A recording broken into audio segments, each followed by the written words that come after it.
What is up, bros and broettes? I am Inkslasher, and welcome to another episode of Black Ops 3 5 Things. This is a series where we look at the small, intricate details of Black Ops 3, sometimes ranging from specialist characters to kill streaks, but today we are looking at Easter eggs. We're going to be finishing up the DLC 3 Easter eggs that we didn't finish up in the last Easter eggs video, and on top of that, we're going to be looking at some Easter eggs that's been a long-asked question in Black Ops 3 for a really long time. We're going to be clearing that one up all today. So before we get into this video, I just really like to thank every single one of you. On the last 5 Things episode, we nailed out over 7,000 likes, which is just incredibly impressive. And the truth is, over the past month, I have been working on one video. It is the biggest secret I know about Black Ops 3. No one's made a video on it.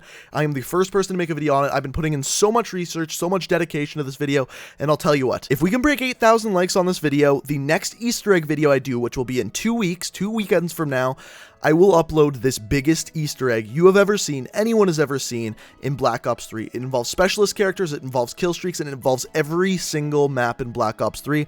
And if that's something you want to see, leave the like rating, and if we hit over 8,000 likes, the next Easter egg video will be the biggest one we've done yet. But enough of that stuff, guys. Let's get into it. Let's start talking about this week's 5 Easter eggs. Now, the first Easter egg we're looking at today is kind of half patched. Now, as you can see here on Rumble, on either side of the actual fighting stadium, there's sponsors.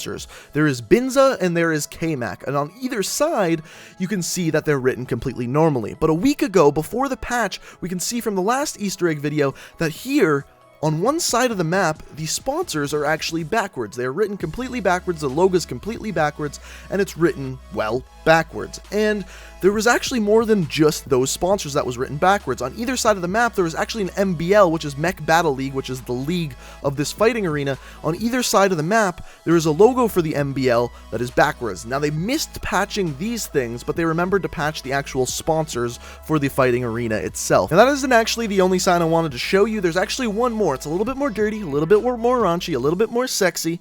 And what it is on one of the sides of the map, you can see the zones, the seating areas where you normally sit. Now, one sign says zone 1 to 5, but guess what they left on the other side?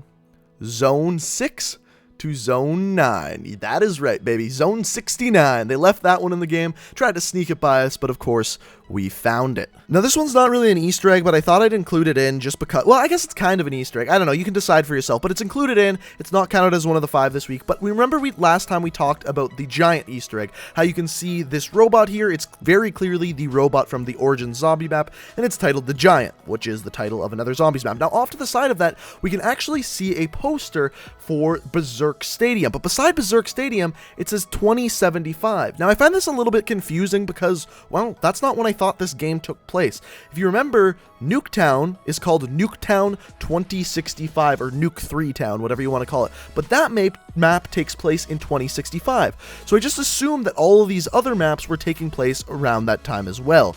I guess, though, this stadium, or Rumble, takes place in 2075, 10 years ahead of Nuketown 2065. I just thought this was a little bit of a cool piece of information that they added into this map. The next 2 Easter eggs are 2 things that are extremely obvious on DLC 3 maps that I just didn't notice. So you can let me know down in the comment section below whether you actually noticed these or not. But we're going to start off with the final Easter egg on Rumble, and it's that the robots actually talk. So there's this commentator who speaks throughout a match, but throughout certain times during a game, the robots will actually talk. They'll say things, and here's a couple things that they say.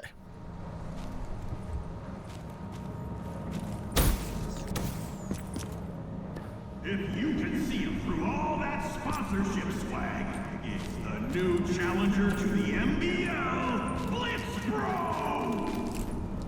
Whatever. Let's get this over with.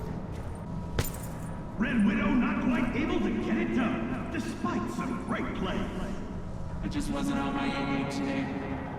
So like I said, super obvious, super out in the open, but something I just guess I didn't notice in the heat of the battle. Now, there's another one on the map Berserk. Now, this is seriously one of my favorite maps ever in Call of Duty. I love this map so much. But there was something I didn't notice. Off of one of the spawns, there is this little kind of cave-looking thing that you go through. And on one of the sides, there is absolutely nothing special at all. But on the other side, you are running through a face. This is very clearly shaped into a face by the Vikings or whoever is on this map, and this is just something I didn't notice until I hopped into theater mode. Again, super obvious, but something I guess I just didn't notice in the heat of the battle. Now, I saved the best for last. This is by far the coolest in my opinion, and it all has to do with Spectre. Now, we didn't necessarily get this with DLC 3, but with the July contraband drops. With some of the new contraband, we learned something very fascinating about the character Spectre. Now, Spectre has been a mystery for a very long time, and the reason why I say it is because if you go to its bio, there is no information. There's no name, there's no date of birth, there is no sex. And I don't mean the hot type of sex, I mean like the male or female type of sex. Now, this has been a mystery throughout the whole game, but a while back we thought we had a breakthrough, and this breakthrough was that Spectre was trying to disguise himself as a robot, but was actually a man. And the reason why we thought this is that when Spectre got burnt, he would make this noise, and it was like a male screaming out in pain.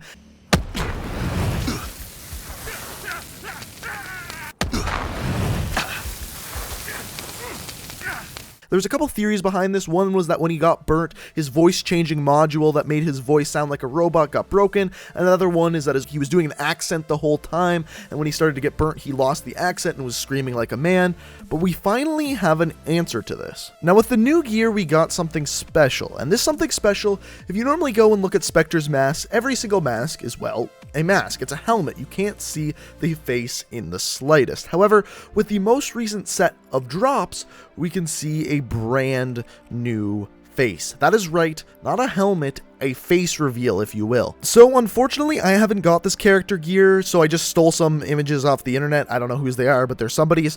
I got a couple images, and as you can see here, this is the chrome set of Spectre gear, and by the face, you can see, well, a face. It is no longer a mask, a helmet, whatever you want to call it. There's facial features, there's a mouth, there's a nose, there's eyes, but you may notice it's not a normal face. It's metal or chrome. So the answer is it's looking like Spectre's actually a robot. Now, of course, it is possible that under this metal mask there is a human's face that's maybe really screwed up or maybe normal, and this is some sort of weird robot hybrid, but if you look at the rest of the body, you don't see any skin, you don't see any blood, you don't see any organs, anything like that. All you see is machinery. Now, the one thing that does lead me to believe that this may still be a person, not just a person, a man, there is one thing and one thing alone. If you look at this suit here, and more specifically, look at the junk, you look at his package, it looks like the suit is designed to have a little more room in the genitalia. Now, the only reason to do that is not if they're a girl, not if they're a robot, only if they're packing some mad heat down below, if you know what I mean. So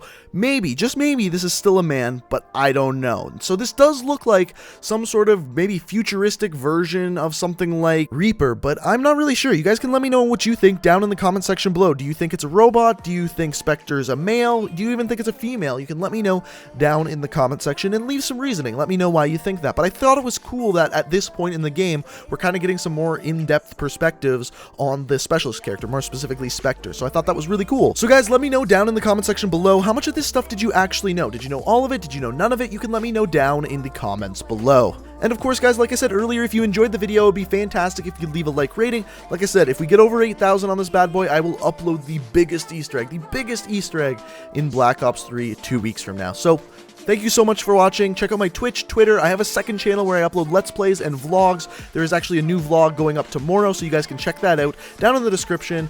And thank you guys so much for watching. I love every single one of you. And until next time, guys, peace out. Maybe you should take